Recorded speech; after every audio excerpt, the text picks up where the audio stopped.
Spider-Man has faced a lot of hardships over the past 60 plus years, but that's what makes him such a great hero. He gets up and does what's right no matter what. I've been reading Spider-Man comics for about 25 years, and these are, in my opinion, the top 10 most devastating deaths to happen in Spider-Man comics. Number 10, Captain George Stacy. One of the most devastating deaths in Spider-Man comics has to be Captain George Stacy. Gwen Stacy's father, George, really took a liking to Peter Parker and was a strong supporter of Spider-Man, which was surprising as Spidey didn't have a lot of friendly encounters with the police. One day, Captain Stacy pulls up to a crowd of people watching Spidey and Doc Ock fight on a rooftop. Doc Ock loses control of his arm, smashing a chimney towards the crowd below. Captain Stacy heroically pushes a child out of the way and gets hit by the rubble. Spidey tries to take him to the nearest hospital, but he begs him to stop and talk to him. With his final words, he asks Peter to look after Gwen, telling him to be good to her. As he dies, Peter realizes that George Stacy figured out he was Spider-Man a long time ago and kept his secret. Unfortunately, Gwen, understandably, blames Spider-Man for her father's death, and her hatred for Spider-Man would drive a wedge between the two of them. And try as he might, Peter would fail at his promise to keep Gwen safe. Number 9,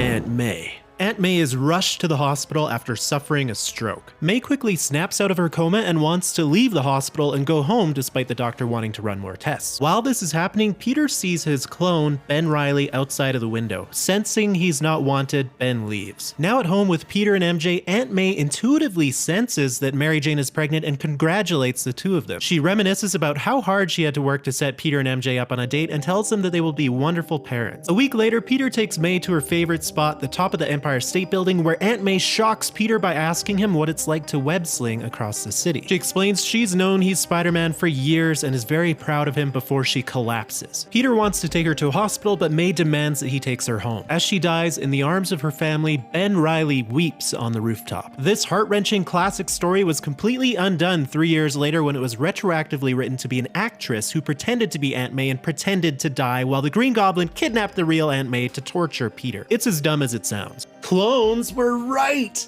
there, and you had to make her an actress. It makes no sense. Number 8, the superior Spider-Man. Dr. Octopus is dying. Years of battling superheroes like Spider-Man has finally caught up with him. So what does he do? Well, he creates a device that switches his mind with Spider-Man's. While Otto gets used to his new life as Peter Parker, Peter is trapped in Doc Ock's dying body, imagining what horrible things Otto could be doing as Spider-Man. Peter probes Otto's memories, including a rather unsettling one of Otto hooking up with Aunt May, and learns how he swapped their minds. He then launches a desperate attack, and while he's unsuccessful in switching back bodies, he is able to link their brains. As Peter dies in Otto's body, Otto sees Peter's life flash before his eyes, essentially living as Peter Parker and instilling in him a sense of responsibility. Otto in Peter's body makes a promise to carry on his name and to build on what Peter has done to be the superior Spider-Man. And for a while he did just that, though he was more brutal and egotistical than Peter was. When his new girlfriend Anna Maria is kidnapped, he comes to realize that Peter was in fact the superior Spider-Man and reinstates Peter's consciousness so that he can save her, though he backs his own consciousness into a machine called the Living Brain so he can come back later.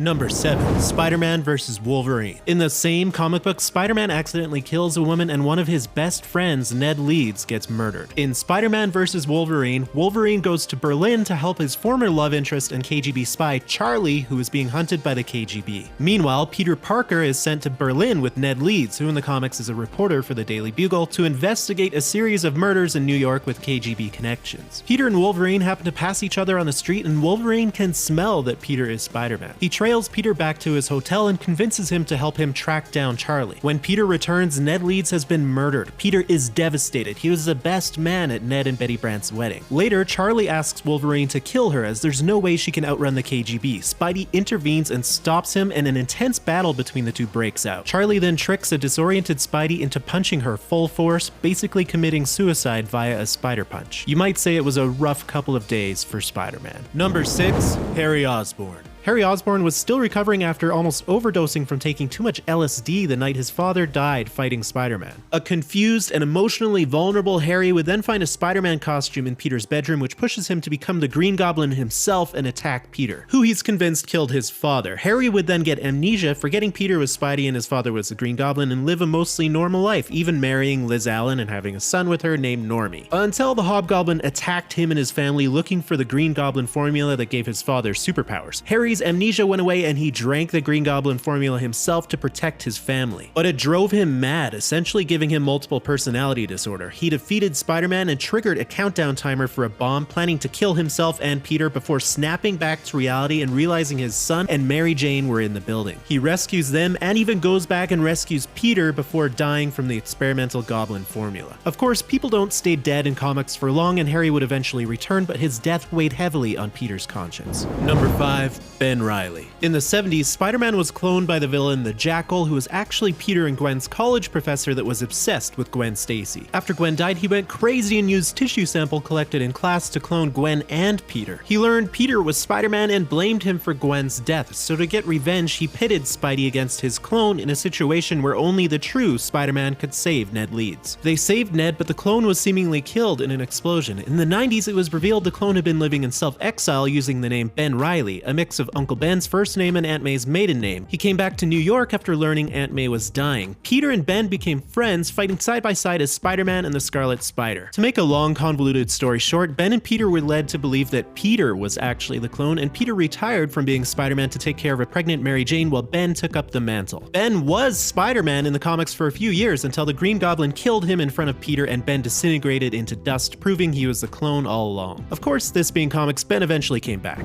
Number 4. Mary Jane and Peter's child. When Mary Jane told Peter she was pregnant, the initial shock quickly turned into pure joy, with Peter literally bouncing off the walls. Unfortunately, Mary Jane would have some complications with her pregnancy, and Peter is falsely led to believe by someone working for the Green Goblin that this is because he is actually a clone of Peter Parker. While arguing with the actual clone, Ben Reilly, about who the real Peter Parker is, Peter strikes Mary Jane in what might be the most out-of-character Spider-Man moment in 60 years of comic books. Peter then quits being a superhero in order to take care of Mary Jane and his unborn daughter, while Ben Reilly takes over as Spider-Man. Now past her due date, Mary Jane is out for dinner when someone working for the Green Goblin puts a powder into her food that induces labor. Mary Jane goes into labor but is told the baby didn't make it. However, it's implied that the baby survived and was sent away to be raised in Europe as part of an evil plan by Norman Osborn. The comics never follow up on this plot except in some alternate reality storylines like Spider-Girl and Renew Your Vows. So as far as Peter Parker and Mary Jane are aware, their baby was stillborn. Number 3. Ultimate Spider-Man. The death of Ultimate Spider-Man was incredibly tragic. The Ultimate Universe was created in the year 2000 as a modernized reimagining of the Marvel Universe. A decade of stories later, the Punisher is about to shoot Captain America, but Spider-Man, just 16 at the time, jumps in the way and takes a bullet for Cap. Peter has no time to recover as he sees the Sinister Six, who just escaped from prison, headed towards his home. The Green Goblin has vowed to kill Peter and everyone he loves. An all-out battle erupts on the street, with Iceman and the Human Torch helping the injured Spider-Man. Hell, even Aunt May helps out, shooting Electro. Peter fights heroically, but he's about to die at the hands of the Green Goblin when Mary Jane drives a truck into the Goblin. Peter throws MJ to safety, picks up the truck, and smashes the Goblin with it. Suddenly, the truck explodes, sending Peter flying. He succumbs to all of his injuries and dies in the arms of Aunt May, happy that while he couldn't save Uncle Ben, he was able to save her. I had been reading Ultimate Spider-Man monthly since issue 1 came out, and I'm not afraid to say that I bawled reading this issue.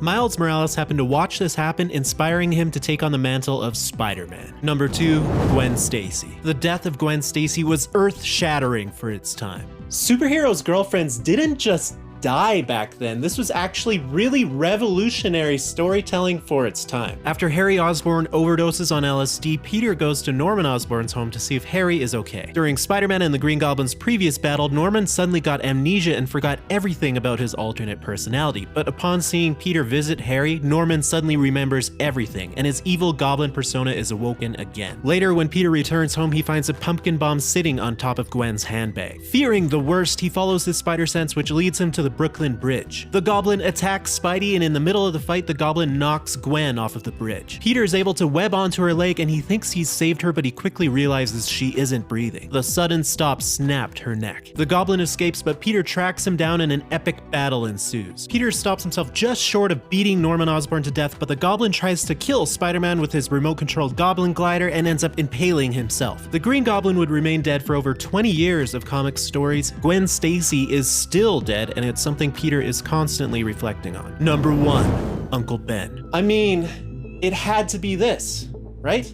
Everyone knows how Uncle Ben died. Peter Parker, freshly bit by a radioactive spider, lets a burglar run past him, who returns home to find that Uncle Ben has been murdered by the same burglar. Spidey tracks him down, beats him up, and leaves him for the police. This is the moment Spider-Man is truly born. Having been raised by Aunt May and Uncle Ben most of his life, Uncle Ben's death signified Peter being thrust into adulthood. Peter isn't Spider-Man just because he wants to help people, he's largely driven by guilt. A point the comics drive home time and time again, with Peter playing out the events of the night Uncle Ben died over and over. Peter Parker risks his life day and night saving people to honor his Uncle Ben. On that fateful night, Peter Parker learned that with great power, there must also come great responsibility. Hey you watching this video, you have the great power to like this video and watch another one. It's another top 10 Spider-Man list, and I think you'll really like it. In fact, I think it would be irresponsible of you not to watch it.